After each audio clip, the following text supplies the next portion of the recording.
Cancellations today as British Airways struggle to cope with COVID-related absences. It means since Monday, BA have withdrawn around 150 flights from Heathrow as thousands of holidaymakers try to get away for the first holiday since travel restrictions were eased.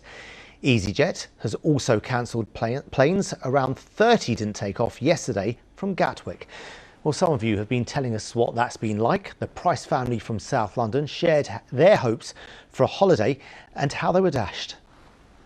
We were supposed to be flying out on Saturday morning at 8 a.m. and we received a message the night before telling us that that flight had been cancelled. The next flight, valuable flight that we could get ourselves on was on Tuesday morning at 8 a.m. So we managed to get ourselves onto that flight. We went to stay in a hotel at Gatwick on Monday night. And in the evening, we got another message to say that that flight had also been cancelled. They removed the customer service desk. EasyJet removed it. And you have to grab staff. And we managed to find out that there was another flight at 6 a.m. the following day. Booked ourselves on that. We got a message at, I think, about 1:30 in the morning to say that had also been cancelled. And then we managed to rebook ourselves on a flight at 6:35 yesterday. The plane was there. You could see the plane. We were told that they didn't have a crew for the plane. They were trying to locate one. They didn't have any idea where anyone was. After a while, we were told that a crew was coming and that we would be leaving at 8 o'clock. We got excited before we were finally going to leave. 10 to 8, they cancelled the flight. How do you feel about that? I feel devastated and just let down from EasyJet. I've been planning my best friend's stag do for about 2 years now due to the pandemic. It's been delayed. We're going to be flying with EasyJet on Friday morning from Luton and returning on Sunday morning. I'd finally got everything in place, your activities, your go-kart and your karaoke, all the good fun stuff, the accommodation.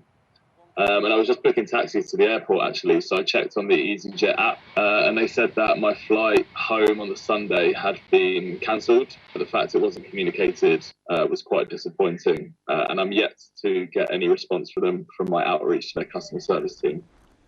Well, thanks to the Price family and Jack Coleman there. I can speak now to travel expert Frank Breheny about some of the issues we're hearing about. Thank you for joining us this evening. And when you hear a child say that they feel devastated and let down by the cancellation of their holiday, what's your reaction to what's happening with the airline industry? Well, I have to say those stories are a lamentable catalogue of things that can go wrong and indeed have gone wrong. It seems to me that the airline industry across the board, because it's not just a UK problem, but across the board are suffering some kind of collective amnesia, because what sits at the heart of your pieces there is those consumers had very substantial rights still post-Brexit for delay or cancellation of their flights. So, for example, the airline should be advising passengers there at the airport because they're obligated to do so under Article 14 of EU 261/2004. Now, I know what you're going to say is, well, we've left the European Union. But what happened was, under the withdrawal agreements, that regulation was carried over into our own lawmaking process. And in fact, there are two sets of English laws that are being created to make sure that those rights still exist. So I understand how consumers feel frustrated, but I'm afraid the regulator, the Civil Aviation Authority, who's been tasked to look after consumer rights, are very much missing in action on this. And I would say... And let's get so as far as practical advice is concerned, somebody who's missed their flight, somebody whose flight has been cancelled, what should their next step do in order to either get a refund or get rescheduled? What do they actually do?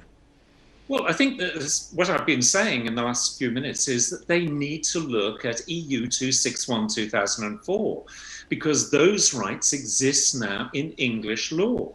And therefore, all they have to do is to look at those rights and they have to say to the airline, this is what you have to do, give to me. I have a right to care, for example, if my flight is cancelled, so I can be put up in a hotel, or being given refreshments, or indeed rerouting. It doesn't have to be on an aircraft. It can be perhaps through a ferry, or indeed perhaps through Eurostar or something like that. These are substantial rights. Just because we've left the European Union doesn't mean to say that they don't still exist. That was the promise that the UK government gave to consumers at Brexit, and those rights still exist today. And I would say to consumers, just simply look up those rights. You can do it quite easily at the airport. Say the airline is supposed to tell you what's going on at the airport, because that's what the regulation says. And that is important advice, which I'm sure many people weren't aware of. So thank you for shedding light on that. Frank Brahimi, thanks very much for your time. And it's not just air passengers facing disruption over Easter. Disruption is expected on trains and tubes as well. Guy Lynn is at Euston Station for us this evening to tell us more about what's happening there. Over to you, Guy. Well, it's not looking good, Assad, I'm afraid. I'm really sorry to be the bringer of bad news if you were intending to travel over the Easter weekend, particularly on the rail. Those dreaded words, engineering works, are causing a lot of chaos, or will be causing a lot of chaos over that weekend. Here in Euston, where I'm standing at the moment, there will be no trains in and out, and that's going to cause particular problems for fans of the FA Cup semi-final between Man City versus Liverpool. Gatwick Express, there are not going to be any trains to and from Victoria, and that's due to maintenance work. At Victoria, there's not going to be any Southern Railway services due to those problems I was referring to with the Gatwick Express. Now, if you think the tube has been spared, well, think again, because on the tube, the Hammersmith and City line is due to be shut. Parts of the Northern and Piccadilly line are going to be shut. And finally, the DLR, that is going to be closed between Prince Regent and Beckton. Now, we've been talking to people here at Euston, and as you can imagine, Assad, they are none too happy. I'm not sure if when they planned all this, they perhaps expected everybody to be, the volume of people to be moving as they are. And so if you've planned it, you've planned it. Is it too Very bad? Poor planning. Yeah. Very poor planning. And Whichever way.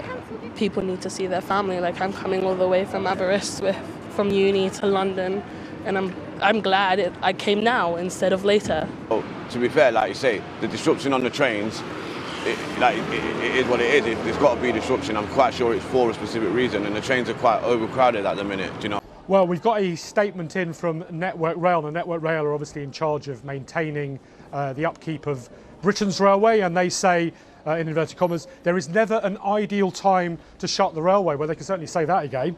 And they continue to say that Easter has apparently provided the opportunity to carry out these essential works. Now, you remember the list before that I gave you of all those problems? The golden advice, that was only a fraction of the problems. The golden advice is, if you're due to be travelling over the Easter weekend, I mean, you've got, over a week or so to do it, check and check again, because there are due to be a number of issues. Assad, back to you. Yeah, that is good advice. Guy, thanks very much for that update.